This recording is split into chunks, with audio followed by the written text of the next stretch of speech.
Welcome back to Motor Masters, the home of legends on wheels, where we dive deep into the machines that made history, shook the battlefield, and shaped the world as we know it.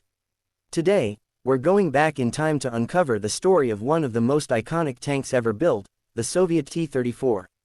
The T-34 wasn't just a tank, it was a game changer. When it rolled out in 1940, it redefined what armored warfare looked like.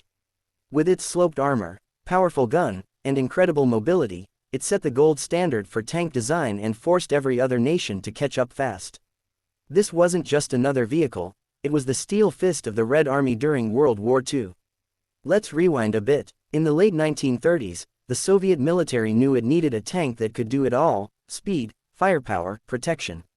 Their current tanks, like the BT series, were fast but lightly armored. They wanted something tougher. The result? A revolutionary design from engineer Mikhail Koshkin and his team at Kharkiv. What they created was the T-34. One of the biggest breakthroughs.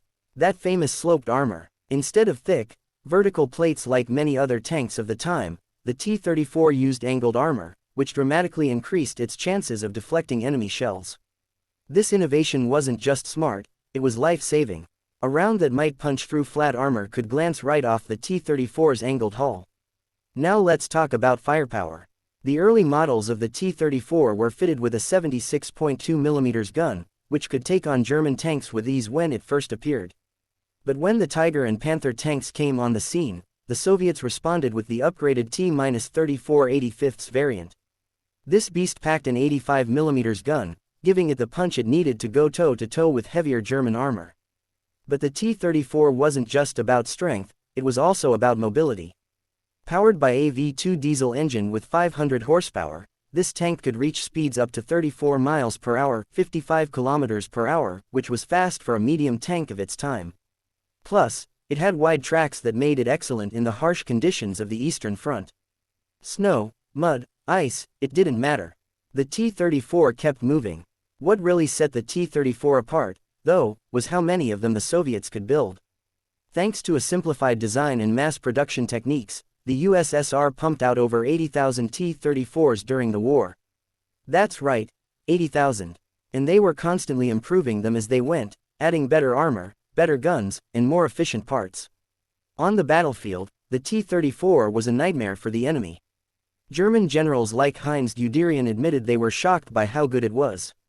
When Operation Barbarossa kicked off in 1941, German tanks like the Panzer III and IV struggled to match the T-34's armor and firepower. It wasn't until the Germans introduced heavier tanks like the Panther and Tiger that they began to even the playing field. But even then, the sheer number of T-34s, and the courage of the crews who drove them, kept the pressure on.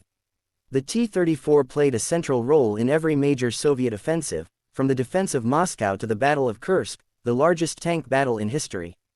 At Kursk in 1943, thousands of T-34s clashed with German armor in a brutal showdown that marked the turning point on the Eastern Front. Another thing worth mentioning, the T-34 wasn't comfortable. It had a cramped interior, limited visibility for the crew, and rough ergonomics. Communication between crew members was tricky, especially in the early models. But Soviet philosophy prioritized functionality, simplicity, and sheer numbers over crew comfort. After World War II, the T-34 didn't disappear. It stuck around for decades, used by dozens of countries and seen in conflicts all over the world, from Korea to Vietnam to the Middle East. Its influence stretched far beyond the Soviet Union.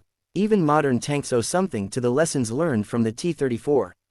What's really fascinating is how this machine, simple, rugged, and brutally effective, became a symbol of Soviet resistance and industrial power. It wasn't the most luxurious tank, or the most advanced by war's end, but it did its job. It rolled through mud, snow, and fire.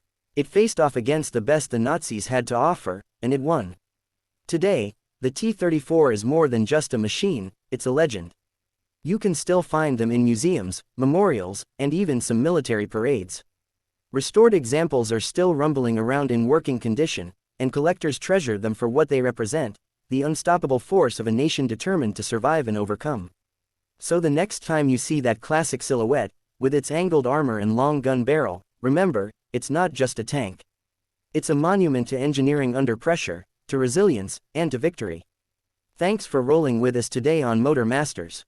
If you enjoyed this dive into the history of the T-34, make sure to hit that like button, drop a comment with your favorite tank of all time, and of course, subscribe so you never miss a ride through history.